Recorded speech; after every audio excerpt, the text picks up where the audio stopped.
नमस्कार। आज गुरु पूर्णिमा का ये खास मौका है। पूर्णिमा की रोशनी में नहाया हुआ ये दिन उन गुरुओं को सम्मान देने का दिन है जो हमारी राह रोशन करते हैं। बिल्कुल। आज हम गुरु के इसी गहरे मतलब को समझेंगे और खास तौर पर श्री अरबिंदो के नजरिए से। उनका नजरिया पारंपरिक भी है और हाँ, काफी हद तक क्रांतिकारी भी लगता है। तो सवाल यह है कि बाहरी गुरु की जो इतनी जरूरी भूमिका है और फिर हमारे भीतर जो परम गुरु का विचार है, इन दोनों में तालमेल कैसे बैठता है? हाँ, बिल्कुल सही सवाल उठाया आपने। देखिए, गुरु पूर्णिमा सिर्फ एक त्योहार नहीं है। ये असल में उन शिक्षकों के लिए दिल से शुक्रिया अदा करने का दिन है जो अज्ञान के अंधेरे को हटाते हैं। हाँ। और गुरु शब्द का मतलब ही यही है।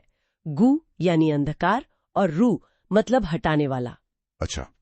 अंधकार मतलब सिर्फ जानकारी की कमी नहीं, सिर्फ वो नहीं। ये अंधकार है हमारे मन का भ्रम, शक और वो सीमाएं जो हम खुद पर लगा लेते हैं, जो हमें अपनी असली क्षमता पहचानने से रोकती हैं। भारत में तो ये गुरु शिष्य परंपरा हजारों साल पुरानी है और ये हमारी आध्यात्मिकता की बुनियाद रही है एक तरह से। तो फिर चलिए श्री अरविंदो के नजरिए को समझते हैं। वो बाहरी गुरु की भूमिका को किस तरह देखते थे?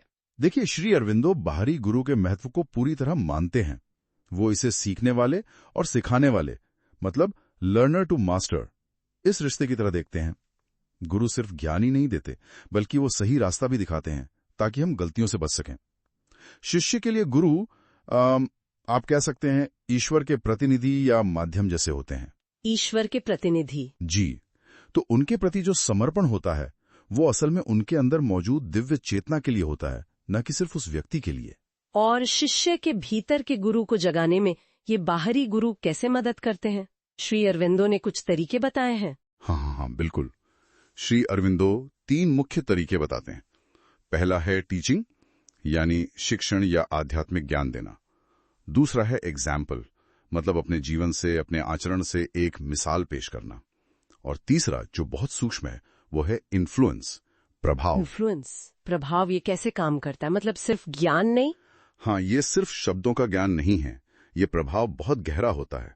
गुरु की मौजूदगी, उनके संपर्क में आने से, या कहिए उनकी आत्मा के करीब होने से एक आध्यात्मिक शक्ति और अनुभव शिष्य में उतरता है। ये उसकी अंदरूनी शक्तियों को जगाता है और ये शायद हजारों शब्दों से भी ज्यादा असरदार हो सकता है। ये तो बहुत गहरी बात है। एक सीधा असर, एक ऊर्जा का संचार। जी हाँ। और योग साधना के जो मुश्किल पड़ाव होते हैं ना, वहां गुरु की प्रेरणा, उनका मार्गदर्शन और उनकी उपस्थिति बहुत जरूरी मानी जाती है। वो साधक को उस दिव्य शक्ति से जोड़ने वाली कड़ी बन सकते हैं जहां तक शायद वो अकेले ना पहुंच पाएं। और पारंपरिक तौर पर भी देखें तो चुने हुए गुरु के प्रति पूरी निष्ठा रखना हमेशा से बहुत अहम माना गया है। तो बाहरी गुरु की भूमिका तो साफ है और बहुत जरूरी भी, लेकिन जैसा मैंने शुरू में कहा, श्री अरबिंदो इससे भी आगे जाते हैं, है ना? उस गुरु की ओर जो हमारे अंदर ही है।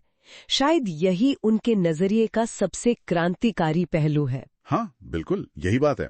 बाहरी गुरु के महत्व को मानते हुए भी श्री अरविंदो इस बात पर बहुत जोर देते हैं कि उनकी जो समग्र योग साधना है, उसमें सबसे बड़ा मार्गदर्शक हमारा आंतरिक गुरु, इनर गाइड, जिसे वो जगत गुरु भी कहते हैं।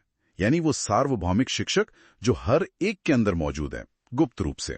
जगत गुरु यानी सबके भीतर। जी, ये आंतरिक गुरु ही असल में हमारा अपना दिव्य स्वरूप, डिवाइन सेल्फ है, जो धीरे धीरे खुद को स्वतंत्रता, आनंद, प्रेम और शक्ति के रूप में जाहिर करता है। श्री अरविंदो के समग्र योग में ईश्वर को ही मुख्य स्रोत माना जाता है, प्रकाश का, ज्ञान का, चेतना का सूर्य। तो फिर साधक का काम क्या है? साधक का मुख्य काम है खुद को सीधे उस दिव्य शक्ति के लिए खोलना। श्री अरविंदो के अनुसार सबसे ऊंचा समर्पण समग्र परमात्मा के प्रति होता है, मतलब परमात्मा के साकार रूप जैसे गुरु रूप और निराकार रूप दोनों के लिए।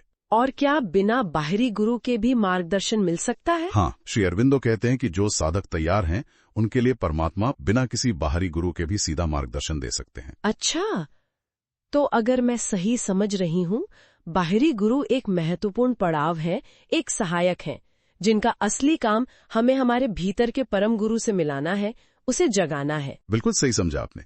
बाहरी गुरु का काम ही यही है कि वो शिष्य को उसके भीतर के दिव्य मार्गदर्शक से जुड़ने और उसे जगाने में मदद करें, ताकि साधक अंदर और बाहर दोनों जगह परमात्मा का सीधा अनुभव कर सकें। श्री अरविंदो ने इन विचारों पर अपनी किताबों में काफी विस्तार से लिखा भी है। हाँ, आपने उल्लेख किया था। कौन सी किताब है? जी, जैसे द सिंथेसिस ऑफ योगा है, उसमें एक अध्याय है 4 एड्स। वहां वो योग सिद्धि के 4 साधन बताते हैं। शास्त्र, शास्त्र यानी ज्ञान, उत्साह, उत्साह यानी हमारा अपना प्रयास, गुरु, गुरु का प्रभाव, और काला, काल यानी सही समय। इसी तरह उनकी एक और किताब है एसेज ऑन द गीता। उसमें द डिवाइन टीचर अध्याय में भी इस पर गहरे विचार मिलते हैं। बहुत खूब। तो इस प्रकाशमय पूर्णिमा पर हम सभी को ये साहस मिले कि हम अंधकार से प्रकाश की ओर चल सकें, उन गुरुओं के मार्गदर्शन में जिन्हें हम बाहर देखते हैं, और उस गुरु के मार्गदर्शन में जिसे हम अपने भीतर धारण करते हैं। धन्यवाद। जय श्री अरविंदो, जय श्री मां। पर अंत में ये शाश्वत श्लोक जो गुरु के महत्व को दर्शाता है, गुरु ब्रह्मा, गुरु विष्णु, गुरु देवो महेश्वरा, गुरु साक्षात पर ब्रह्म, तस्मै श्री गुरुवे नमः। इसका अर्थ भी बता दीजिए। जी, इसका अर्थ है गुरु ही ब्रह्मा यानी सृष्टि करता है, गुरु ही विष्णु यानी पालन करता है, और गुरु ही महेश यानी शिव संहार करता है। गुरु ही साक्षात पर ब्रह्म है। उन सच्चिदानंद स्वरूप गुरु को मेरा प्रणाम है। इस मंत्र के साथ सभी को एक बार फिर गुरु पूर्णिमा की ढेरों शुभकामनाएं। गुरु कृपा और आंतरिक ज्ञान का प्रकाश सभी के जीवन को रोशन